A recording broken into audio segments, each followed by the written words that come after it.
Hello दोस्तों, नमस्कार। Santoshi IAS में आप सभी का स्वागत है। थोड़ा सा आवाज़ डिफरेंस लग रहा होगा, तो ये गले में थोड़ा सा खराश है, इसीलिए प्रॉपर वीडियो आपका नहीं आ पा रहा है। ठीक है, इसके लिए सॉरी। देखिए, हमने आपसे कहा था कि हम एक नई सीरीज शुरू करने जा रहे हैं और ये सीरीज पूरी चलती रहेगी। ठीक है, डेली तो नहीं चलेगी लेकिन आती ही रहेगी, इतना जान लीजिए। ठीक है, ये सीरीज है मैपिंग की। हम मैपिंग कैसे करवाएंगे ये जान लीजिए।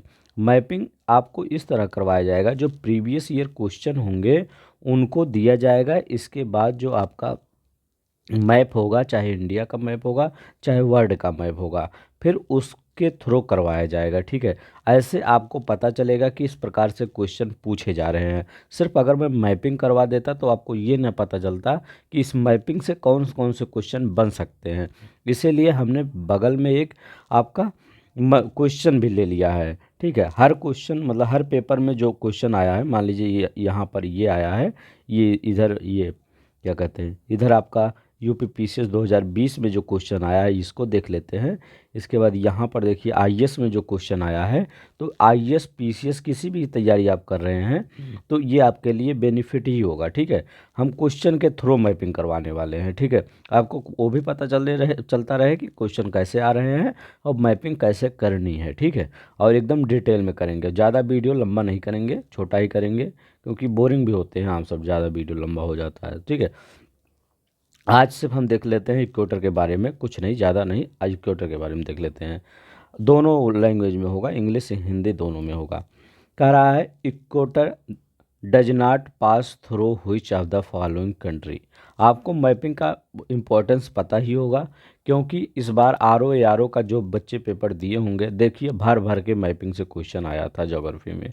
ठीक है, तो मैपिंग मत छोड़िएगा, कर लीजिए।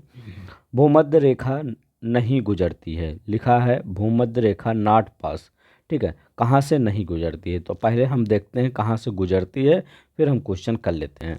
ये देखिए हमारा वर्ल्ड का मैप है, ये देखिए मैप है। ठीक है, थोड़ा सा, हाँ देखिए, ये वर्ल्ड का मैप है। पहले शुरू कहाँ होती है ये भूमध्य रेखा, ये भूमध्य रेखा है आपका, ये यहाँ इक्वाडोर है। अभी हम इसके बाद मैप भी में दिखा देंगे, जहाँ पर कंट्री का नाम लिखा गया है वो भी दिखा देंगे, तो आपको पूरा समझ में आएगा। कुल मिला के 13 जो कंट्री हैं वो किससे होकर गुजरती हैं, ये भूमध्य रेखा मतलब उससे होकर भूमध्य रेखा गुजरती है। कितनी कंट्री से, 13 कंट्री से भूमध्य रेखा गुजरती है। अगर आपसे ऑप्शन में आ जाए 14, 15, 13, 12, किसमें 13 लगाएंगे। अब देखिए कौन कौन सी कंट्री हैं। पहले नंबर पर इक्वाडोर होता है, तो इक्वाडोर यहाँ से गुजर रहा है। ठीक है, इसके बाद यहाँ दूसरा नंबर पे है कोलंबिया से गुजरता है। ठीक है, इक्वाडोर, अभी हम इतना बता देंगे कि आपको याद ही हो जाएगा। इक्वाडोर, कोलंबिया, यहाँ पर आपका ब्राज़ील है। ठीक है, इक्वाडोर, कोलंबिया, ब्राज़ील। तो आप यहाँ जो साउथ अमेरिका है, यहाँ पर 3 कंट्री सिर्फ याद करेंगे, इक्वाडोर, फिर कोलंबिया जाएंगे, फिर ब्राज़ील जाएंगे। Ecuador, Colombia, Brazil. ठीक है, इसके बाद यहाँ पर एक टापू मिल जाता है। ठीक है, अटलांटिक महासागर में एक टापू मिल जाता है, उस टापू का नाम है साओ टोम और प्रिंसेप। ठीक है, उस टापू का नाम है साओ टोम और प्रिंसेप, यहाँ से होकर गुजरता है। फिर जब ये लैंड बाउंड्री में इंटर करता है, मतलब ये आपका भूमध्य रेखा या इक्वेटर, जो वो वहाँ पर गैबोन एक कंट्री है, गैबोन से होकर गुजरती है। तो ये गैबोन से होकर गुजरती है। तो अभी हमने कितना कितना बताया, इक्वाडोर, कोलंबिया, ब्राज़ील इधर वाले हो गए, साउथ अमेरिका कंट्री। ये साओ टोम एक आपका टापू हो गया। जब इंटर किए तो गैबोन से होकर, गैबोन मतलब स्वागत किया किसका, इक्वेटर का गैबोन स्वागत किया। मतलब गेट पे मान लीजिए गैबोन खड़ा है, तो ये स्वागत कर रहा है किसका, इक्वेटर का। कैसे भी याद करिए, याद होना चाहिए बस। अब यहाँ पर देखिए कांगो लिखा गया है, कांगो। तो 2 कांगो हैं, एक रिपब्लिक ऑफ कांगो, एक डेमोक्रेटिक रिपब्लिक ऑफ कांगो। तो ये या इसको कांगो से सिर्फ कहिए, तो एक आप याद रखिएगा कांगो, और एक Congo democratic Republic of Congo. तो दोनों कांगो से होकर गुजरती है, तो क्या कहेंगे, दोनों कांगो से होकर गुजरती है।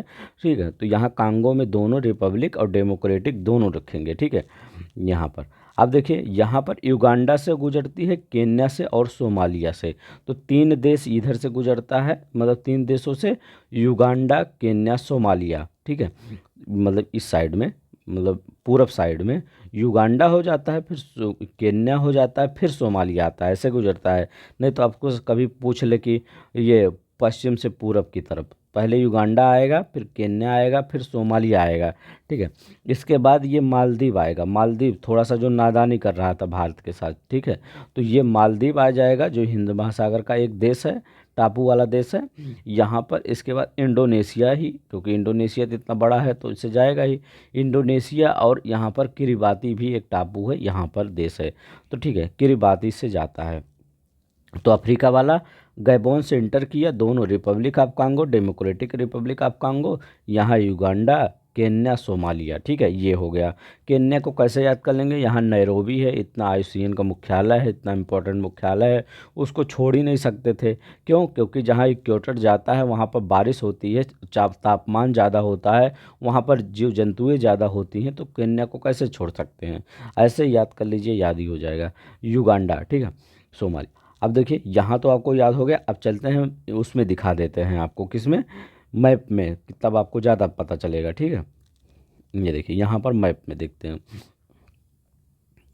तो हाँ देखिए, यहाँ मैप में आप दिख रहा होगा, यहाँ देखिए इक्वाडोर लिखा गया है, इक्वाडोर ना, जहाँ हम ये पेन घुमा रहे हैं, ये इक्वाडोर लिखा गया है। फिर ये देखिए कोलंबिया है, कोलंबिया है, कोलंबिया के बाद कौन सा है, ये ब्राज़ील। इस साइड से नहीं, वेनेजुएला इधर से कोई नहीं जा रहा है, सिर्फ इक्वाडोर, कोलंबिया, ब्राज़ील, तीन देश यहाँ हो गया। इसके बाद यहाँ साओ टोम प्रिंसिप हो गया, फिर गैबोन स्वागत करता है। ये देखिए कांगो है, रिपब्लिक ऑफ कांगो है, और ये लिखा गया है डेमोक्रेटिक रिपब्लिक ऑफ कांगो, ये हो गया। इसके बाद युगांडा हो गया, फिर केन्या हो गया, ये सोमालिया हो गया, मालदीव हो गया, मालदीव के बाद इंडोनेशिया हो गया, और इधर आपका किरिबाती हो गया, ठीक है। बस ये हम आपको इस मैप में दिखा दिए जहाँ पर नाम लिखा था, ठीक है। चलते हैं अब हम अपने उसी मैप पे चलते हैं, ठीक है। यहाँ पर तो कह रहा है किस देश से होकर भूमध्य रेखा नहीं गुजरती है। केन्या हम अभी पढ़े हैं, तो पढ़े हैं, केन्या भी पढ़े हैं, गैबोन पढ़े हैं, तो यही तो स्वागत कर रहा था, आइए आपका स्वागत है, तो ये तो हो ही का। युगांडा, युगांडा तो पढ़े हैं, ये अपना दोस्त, ये इंडिया का बहुत फ्रेंडली कंट्री है। युगांडा आप नेट पे सर्च करेंगे, इंडिया का सबसे फ्रेंडली कंट्री है अफ्रीका देश का, ठीक है। ये युगांडा, तो युगांडा है, ठीक है। और क्योंकि क्यों फ्रेंडली कंट्री है, क्योंकि ये इसका जो जहाज वहाज इसका सब पार्ट्स बनता है, मतलब जो इसका पार्ट्स होता है जहाज वहाज का, वो इंडिया जाकर बनाता है, क्योंकि ये रसिया से अपना सब कुछ खरीदता है, तो इंडिया वाले भी रसिया से खरीदते हैं, तो रसिया को, इंडिया वालों को सब पता है कैसे बनाया बिगाड़ा जाता है, ठीक है। तो इसीलिए यह दोस्ती इसका इससे हमारी है, ठीक है। जाम्बिया हम पढ़े हैं, जाम्बिया हम पढ़े ही नहीं हैं, ठीक है। तो देखिए अभी जल्दी ही क्वेश्चन आया है, देर नहीं है, तो ठीक, जाम्बिया, ठीक है। तो ये जाम्बिया है, ये जाम्बिया नहीं गुजरती है, ठीक है। तो आप देखिए सब क्वेश्चन आप कर लेंगे। हाँ, अब यहाँ पर देखिए निम्नलिखित में से, अब देखिए ये 2020 का क्वेश्चन है, यूपी पीसीएस 2020 में क्वेश्चन आया है, तो मैं ये नहीं चाहता कि सर आप कहेंगे कि सर आप कैसे पढ़ा रहे हैं, ये क्वेश्चन नहीं आएगा, ये सब क्वेश्चन आ रहा है तब मैं पढ़ा रहा हूँ आपको, ठीक है। यहाँ लिखा गया है निम्नलिखित किन देशों में भूमध्य रेखा नहीं गुजरती है। अब देखिए कह रहे हैं भूमध्य रेखा नहीं गुजरती है, स्वागत कौन कर रहा था आपका, तो आपका नहीं, मतलब इक्वेटर का, तो गैबोन स्वागत कर रहा है, तो गैबोन तो होगा ही। सोमालिया है ही है, क्योंकि यहाँ के डाकू बिना कुछ लिए जाने नहीं देते। भूमध्य रेखे गिनी अभी हम पढ़े यहाँ कहीं नहीं पढ़े ना, एक बार हम और पढ़ा देते हैं ताकि आपको फिर याद हो जाए। इक्वाडोर से जाता है, कोलंबिया से जाता है, फिर ब्राज़ील से जाता है, इधर जब आएंगे तो यहाँ साओ टोम प्रिंसेप, एक आपका टापू यहाँ से गुजरता है, फिर गैबोन से दोनों कांगो, एक कांगो रिपब्लिक है, एक कांगो डेमोक्रेटिक है, तो कांगो ये रिपब्लिक है और एक कांगो डेमोक्रेटिक है। यहाँ युगांडा है, केन्या है, आईयूसीएन का जहाँ मुख्यालय है, सोमालिया, फिर मालदीव आ जाएगा, फिर इंडोनेशिया आ जाएगा, फिर किरिबाती आ जाएगा, ठीक है। तो ये आपका कौन सा होगा फिर, हाँ। अब देखिए रवांडा है, रवांडा है ही नहीं है, ठीक है। अब देखिए आप क्या करेंगे, गैबोन और सोमालिया, गुजरात एक दो कहीं पे है आपका, एक मतलब कौन सा नहीं गुजरती है, मतलब तीन चार दिखाना है आपको, तीन चार, ये देखिए यहाँ तीन चार है, ठीक है, तीन चार, और यहाँ है। चलिए ऐसे ही आप करते जाइएगा, आपको सब कुछ पता चल जाएगा, ठीक है। इतना मैं क्वेश्चन करवा दूंगा कि एक एक मतलब इक्वेटर, कर्क रेखा, मकर रेखा, सब कुछ आपको पता चल जाएगा, ठीक है। अगर अच्छा लगेगा तो बता दीजिएगा, हम कंटिन्यू करते रहेंगे इस सीरीज को हमको कंटिन्यू करना ही है, क्योंकि हमने मैपिंग नहीं पढ़ाया है आपको। निम्नलिखित समूहों में किस एक देश से भूमध्य रेखा गुजरती है, मतलब through which of the following groups countries does the equator pass, मतलब इक्वेटर मतलब जो कौन सा एक ग्रुप है जहाँ से इक्वेटर पास करता है। अब देखिए, अगर आप पढ़े होंगे तो आप एलिमिनेट करिए, पहले हम देखते हैं फिर एलिमिनेट करते हैं, एक बार फिर हम बताते हैं, मोर देन रिवीजन यही सफिशियंट है पढ़ाई का, ठीक है। पहले क्या करेंगे, इक्वेटर देखते, इक्वेटर हो गया आपका, इक्वेटर के बाद कोलंबिया हो गया, वो इक्वाडोर हो गया, फिर कोलंबिया हो गया, फिर ब्राज़ील हो गया, यहाँ पर साओ टोम प्रिंसिप हो गया, गैबोन हो गया, कांगो रिपब्लिक और डेमोक्रेटिक रिपब्लिक, ठीक है। इधर देखिए उगांडा हो गया, केन्या हो गया, सोमालिया हो गया, और मालदीव हो गया, इंडोनेशिया हो गया, किरिबाती हो गया। फिर रिवीजन हो गया, फिर चलते हैं, अब हम करते हैं। यहाँ लिखा गया है जाम्बिया है, ये जाम्बिया कहाँ से आप देख लिए, मलेशिया कहाँ से देख लिए, ठीक है। ये कोलंबिया, केन्या, इंडोनेशिया, ये तो सही लग रहा है। सूडान कहाँ से देख लिए, मलेशिया कहाँ से देख लिए, इथोपिया कहाँ से देख लिए, बस कोलंबिया हो गया, केन्या हो गया, इंडोनेशिया हो गया, ये देखिए तीनों है आपके, ठीक है। देखिए आईएएस 2006 में क्वेश्चन आया है, ठीक है। अगर आप अच्छे से पढ़ेंगे तो आईएएस का कोई भी क्वेश्चन हो सब कुछ टैकल कर लेंगे। अब देखिए ये वाला क्वेश्चन देखते हैं। भूमध्य रेखा गुजरती है, भूमध्य रेखा कहाँ से गुजरती है, कैमरून से गुजरती है, कोस्टा से गुजरती है, केन्या से गुजरती है, वेनेजुला से गुजरती है। यूपी पीसीएस 2008 में आया है, और यूपी पीसीएस मेंस फर्स्ट 2007 में आया है, 2020 में हम पढ़े थे। तो कौन कहता है क्वेश्चन रिपीट नहीं होते हैं, रिपीट ऐसा होता है कि जैसे ये कभी पूछ लेता है कि भूमध्य रेखा इससे गुजर, मतलब उसमें केन्या ना देके यहाँ पर दे देगा गैबोन दे देगा, फिर किसी दिन केन्या दे देगा किसी साल, तो ऐसे क्वेश्चन रिपीट होता है। तो वो मत समझिएगा कि एकदम सेम टू सेम सब कुछ पढ़े रहेंगे कैसे रिपीट हो। तो केन्या से गुजरती है भूमध्य रेखा, तो एक बार देखते हैं फिर। यहाँ इक्वाडोर, कोलंबिया, ब्राज़ील, इसके बाद साओ टोम प्रिंसिप, यहाँ पर गैबोन होगा, इंटर करेगी, Republic of Congo, democratic Republic of Congo, Uganda, Kenya, Somalia, ठीक है, युगांडा, केन्या, सोमालिया, यहाँ मालदीव है, इंडोनेशिया है, और किरिबाती है। हमारे पढ़ाने का तरीका यही है, हम हर चीज़ बार बार पढ़ाते हैं आपको इसी में, ताकि बार बार आपको पढ़ने से याद हो जाए। अब चलिए यहाँ पर देखते हैं कौन सा क्वेश्चन है सही। भूमध्य रेखा निम्नलिखित किस देश से होकर नहीं गुजरती है, किस देश से होकर नहीं गुजरती है, केन्या से गुजरती है, हाँ केन्या से गुजरती है, हम पढ़ ही रहे हैं। यहाँ लिखा गया है मैक्सिको से गुजरती है, तो मैक्सिको अभी हम कहाँ पढ़े, मैक्सिको तो पढ़े नहीं, नॉर्थ अमेरिकन तो गया ही नहीं है, ये तो साउथ अमेरिका में ही पूरा पड़ा है अभी।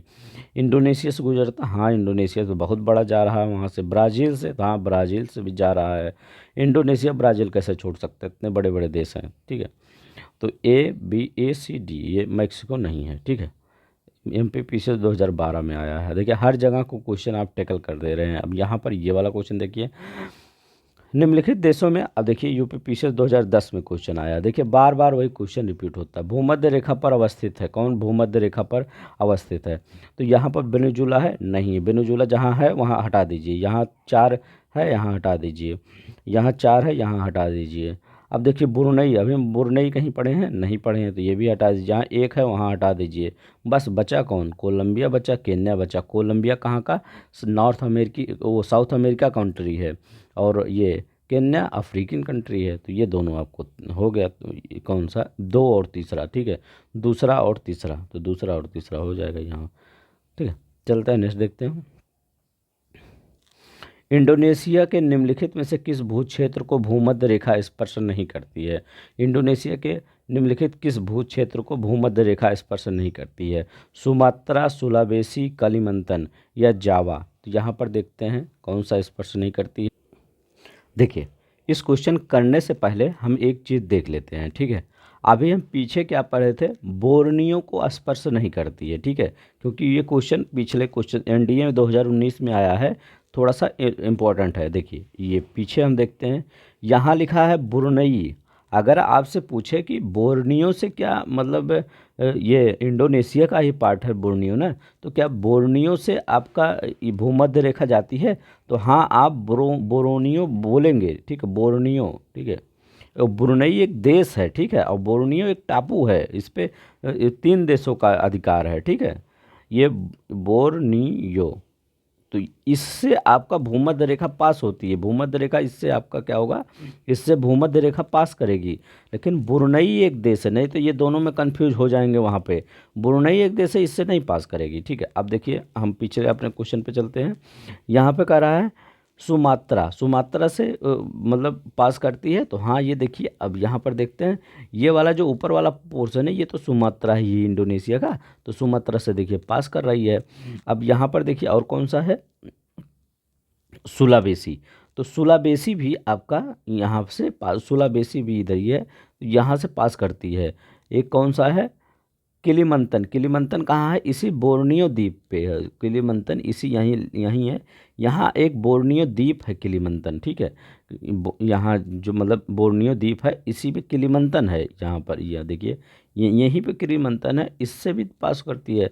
लेकिन जावा यहाँ है, ये देखिए जावा यहाँ है, तो ये देखिए ये इधर से जा रहा है, जावा नीचे है, तो जावा से थोड़ी इक्वेटर पास कर रहा है, तो जावा तो नीचे है आपका, जावा से थोड़ी पास कर रहा है। तो ये कौन सा आपका जो है 0 डिग्री कहाँ से आपका जा रहा है, ये आपका यहाँ से जा रहा है, कहाँ से, ये इंडोनेशिया, ये सुमात्रा से जा रहा है, और ये आपका बोर्नियो से जा रहा है, और किलीमंतन से वहीं है, उससे ज़्यादा सुलावेसी से जा रहा है, लेकिन जावा से नहीं जा रहा है, ठीक है। तो आपका क्या होगा यहाँ, जावा आंसर होगा, ठीक है, ये जावा आंसर होगा, ठीक है। चलते हैं नेक्स्ट देखते हैं।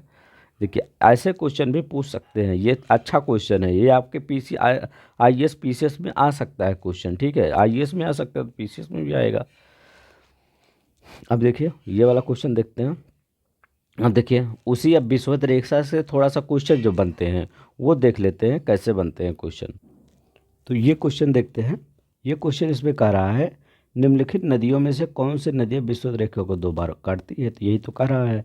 अब देखिए यहाँ पर एक रिवर है, कांगो रिवर, कभी कभी आपके पेपर में इसको जायरे भी कहते हैं, ठीक है, क्योंकि जो जायरे, अगर ऐसे जायरे बह रहा है तो ये कांगो और ये कसाई रिवर एक होती है, कसाई नदी, ठीक है, कसाई नदी, कसाई ऐसे लिखा जाता है, कसाई नदी, तो इसी की जायरे की सहायक नदी होती है, ठीक है, तो इसलिए इसको कांगो भी कहा जाता है और जायरे भी कहा जाता है, ठीक है, और कासाई नदी इसकी सहायक नदी है, कांगो भी इसी की सहायक नदी है जायरे की, तो मेनली कांगो से ही परिचित किया जाता है इसको।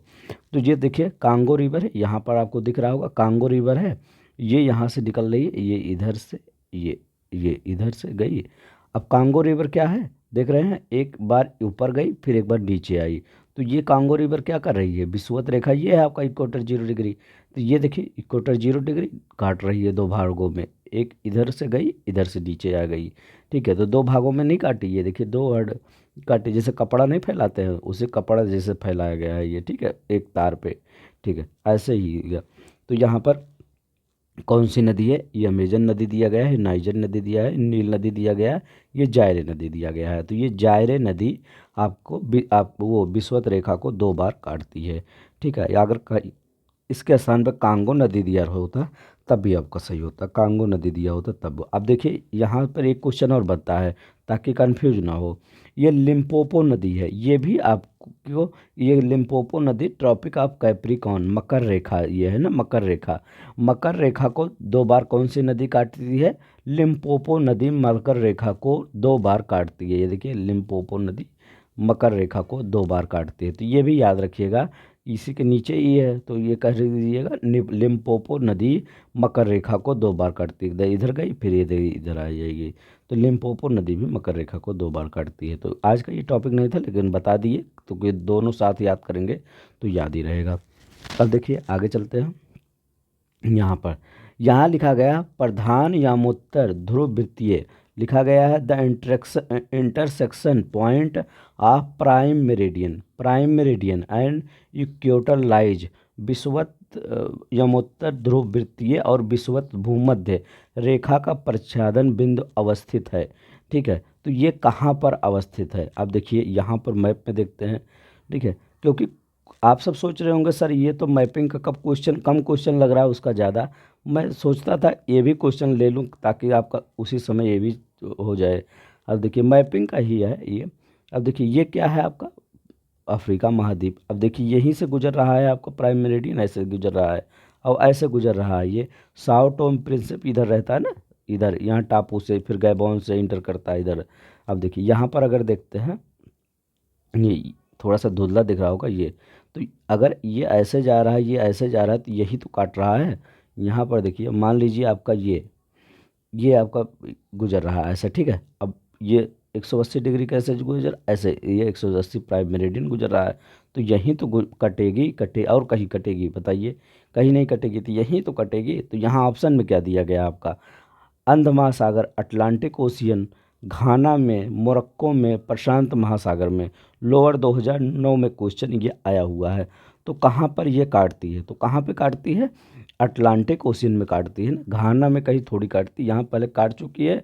घाना तो आपका यहाँ ऊपर है, ये देखिए घाना ये है, ठीक है, यहीं काट चुकी है। तो कहाँ पर काटती है, आप याद रखिएगा, अगर आपका विषुवत रेखा गुजर रही है और प्राइम मेरिडियन गुजर रही है, इक्वेटर और प्राइम मेरिडियन दोनों प्रशांत वो दोनों अंध महासागर में अटलांटिक ओशियन में काटती हैं एक दूसरे को, ठीक है, ये याद रखना है। चलते हैं नेक्स्ट देखते हैं। निम्नलिखित में से कौन सा नगर भूमध्य रेखा के सबसे निकट है। अब देखिए ये भी क्वेश्चन आया, आईएएस 2008 में ये क्वेश्चन आया है और सीडीएस 2020 में क्वेश्चन ये आया है। भूमध्य रेखा के सबसे निकट कौन सा है, तो देखते हैं भूमध्य रेखा के सबसे निकट कौन सा है।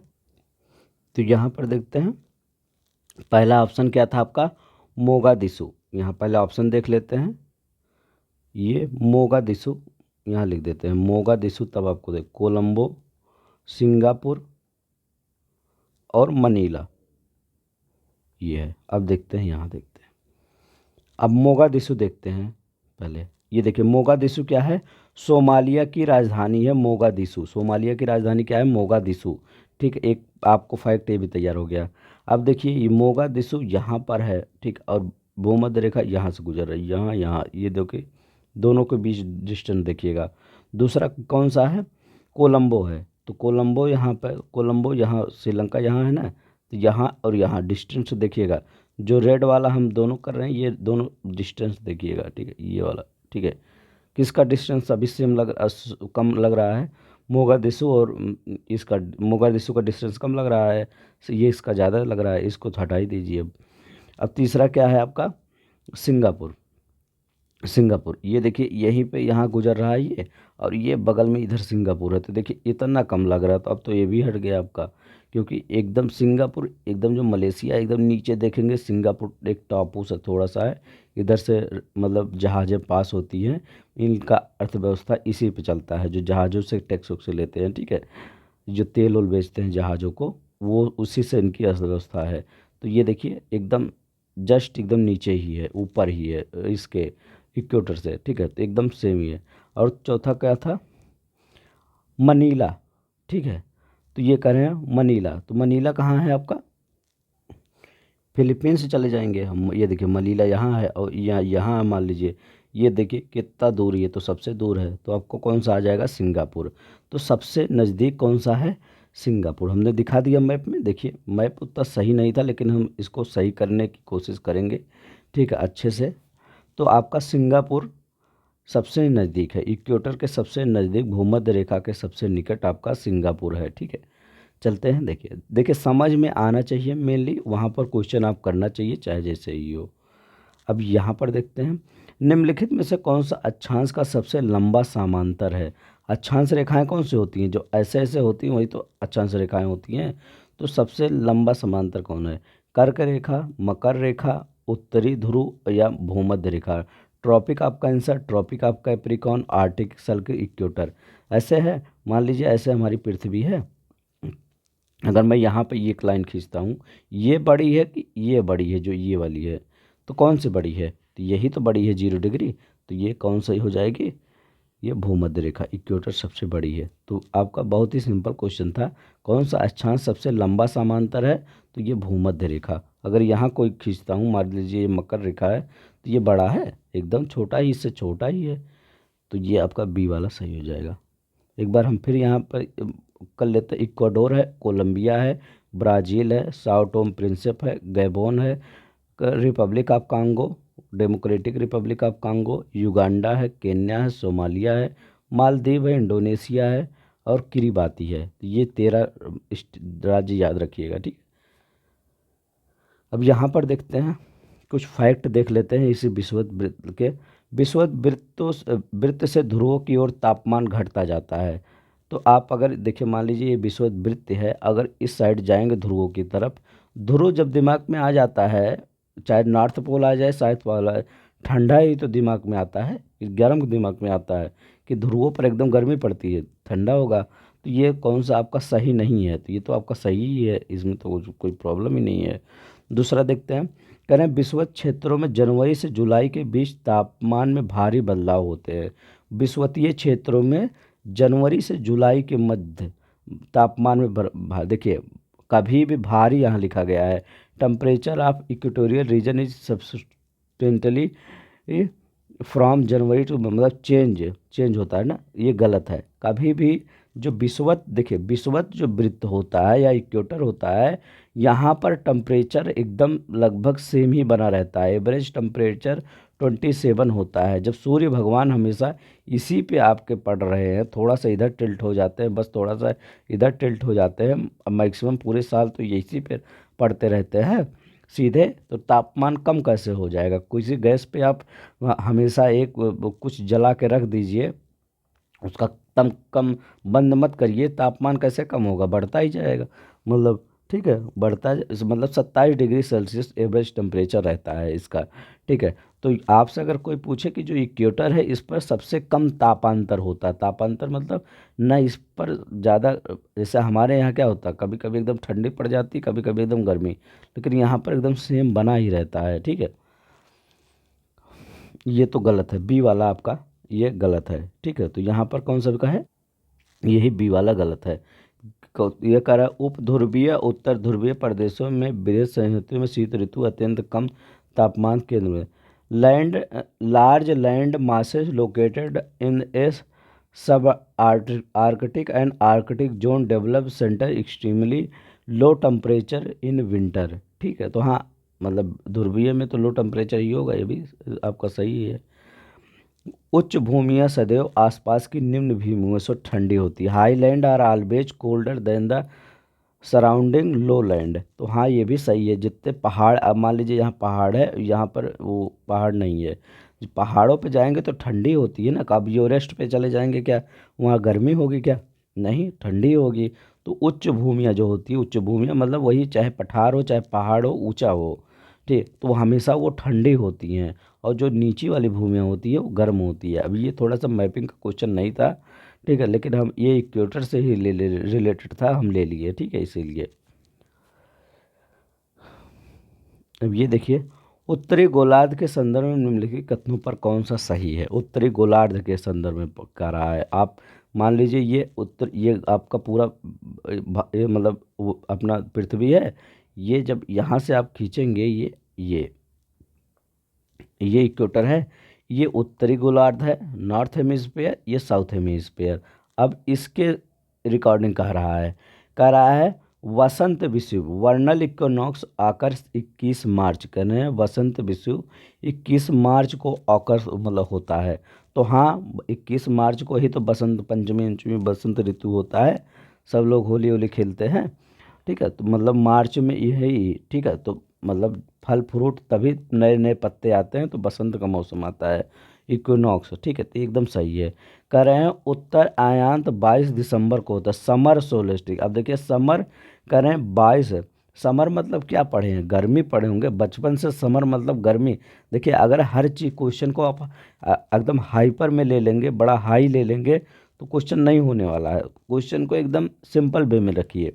समर मतलब क्या होता है, गर्मी होता है। अब 22 दिसंबर को आपके यहाँ गर्मी पड़ती है क्या, कौन सी गर्मी पड़ती है 22 दिसंबर को, ठंडी पड़ती है, ठीक है। मेरा गला थोड़ा सा आज ख़राब है, इसीलिए थोड़ा सा आवाज़ अलग आ रहा होगा, प्लीज़ इसको मैनेज कर लीजिएगा। ये तो समर सोलिस्टिक क्या होता है, ये 22 दिसंबर को नहीं होता है, ठीक है, ये 21 जून को होता है। अब ये देखिए यहाँ पर देखिए चौथा वाला देखिए, तब ये वाला हम बताते हैं। विंटर सोलेस्टिक अब करें 21 जून को होता है, दक्षिण अयांत 21 जून को। विंटर कभी 21 जून, अभी 1 महीने बाद जून, मतलब 2 महीने बाद जून आने वाला है, तो क्या करेंगे वहाँ पे? क्या गर्मी ठंडी पड़ेगी क्या? ठंडी नहीं पड़ेगी, गर्मी पड़ेगी ना। तो ये विंटर लिखा कहते, ये भी गलत हो गया। तो दूसरा चौथा जहाँ हो तो गलती हो जाएगा, ये भी गलत हो जाएगा। अच्छा यहाँ पे ये इधर हो गया, ठीक है। दूसरा और चौथा इसमें कह रहे हैं कौन सा आपका सही है, तो ये भी आपका गलत ही हो जाएगा ये, ठीक है। दूसरा चौथा तो यहाँ देख गलत ही लिखा गया है, दूसरा यहाँ गलत ही है। अब देखिए कह रहे हैं ऑटोमनल इक्विनॉक्स ऑकर्स, मतलब शरद विषु 23 सितंबर को होता है, ये तो आपका सही है, ठीक है। तो बसंत विषु 21 मार्च को होता है और शरद विषु 23 सितंबर को होता है, ये दोनों याद रखिएगा। और जो ये दूसरा और चौथा लिखा था, ये दोनों उल्टा लिखा था। समर वाला 21 जून को होता है और विंटर वाला 22 दिसंबर को होता है, ठीक है। तो ऐसे ही देख लीजिएगा। तब ये क्या है, 20 बी वाला आपका है, ठीक है। अब देखिए यहाँ पर इक्विनॉक्स वर्ष के 2 काल जब दिन और रात बराबर होते हैं। तो अभी हमने क्या पढ़ा, इक्विनॉक्स कब कब होते हैं? जब मतलब दिन और रात बराबर होते हैं। तो 21 मार्च को दिन रात और 23 सितंबर को, तो 21 मार्च और 23 सितंबर को दिन रात बराबर होते हैं, ठीक है। ये दोनों याद रखिएगा, पीसीएस का अच्छा फेवरेट क्वेश्चन है ये। कौन सा? 21 मार्च और 23 सितंबर को ये बराबर होते हैं, ठीक है। अब देखिए यहीं पर ये मान लीजिए यहीं शोर पड़ रहा, तो 21 मार्च जब इधर आता है तो ये सब बराबर होते हैं, ठीक है। इक्विनॉक्स। तो चलते हैं नेक्स्ट देखते हैं। ये जिस अक्षांश पर वार्षिक तापांतर न्यूनतम होता है वह है भूमध्य रेखा। तापांतर होता क्या है? Atmospheric temperature is maximum latitude हुच atmospheric temperature. अब देखिए यही तो आपका ये जो ये कौन सी रेखा है, भूमध्य रेखा। यहाँ जब सूर्य हमेशा पड़ रहा है, एक ही सीध में पड़ रहा है, इधर उधर नहीं जा रहे हैं, सूर्य भगवान कह रहे हैं हम यहीं पड़ेंगे, तो तापमान कैसे कम होगा? न तापमान कम होगा न ज़्यादा होगा, यहाँ पर बना रहता है एक टेम्परेचर, ठीक है। तो वो तापांतर, मतलब तापांतर का अर्थ भी आपको समझना चाहिए। तापांतर मतलब कि आपका कभी कभी 10 डिग्री हो जाए, कभी कभी 20 डिग्री वो चला जाए। सुबह जैसे रेगिस्तान में देखते हैं, कभी रात में माइनस में चला जाता है टेम्परेचर, -5 डिग्री चला जाता है, -3 डिग्री चला जाता है, -0 चला जाता है। और रात में क्या होता है, वो दिन में क्या होता है, टेम्परेचर एकदम हाई 50 डिग्री चला जाता है। तो वो तापांतर बहुत ज़्यादा होता है। लेकिन ये जो इस रेखा पर तापांतर बहुत ही कम होता है, ठीक है। यहाँ पर जिस अक्षांश पर वापसिक तापांतर कम होता है, मतलब बहुत ही कम, 1 डिग्री 2 डिग्री 3 डिग्री इधर उधर बढ़े, लेकिन 27 डिग्री एवरेज टेम्परेचर रहता है। बी वाला सही है, ठीक है, ठीक है। तो इतना हो, चलते हैं देखते हैं। बस इतना ही आज था, ठीक है। थोड़ा सा हम मैपिंग के बियॉन्ड क्वेश्चन ले लिए थे, ठीक है। तो इससे मतलब वो आप टेंशन में, क्योंकि ये सब क्वेश्चन थे तो मैं सोचा क्यों छोड़ूं, क्योंकि अब ज्योग्राफी भी उसमें करवाना, तो ज्योग्राफी में बच जाएगा। तो मैपिंग में इससे बियॉन्ड कम ही क्वेश्चन आएगा, ज़्यादा मैपिंग ही आएगा आपका, ठीक है। तो अगर अच्छा लगेगा तो बता दीजिएगा, लाइक कर दीजिएगा, सब्सक्राइब कर दीजिएगा। धन्यवाद, नमस्कार, जय हिंद, जय भारत।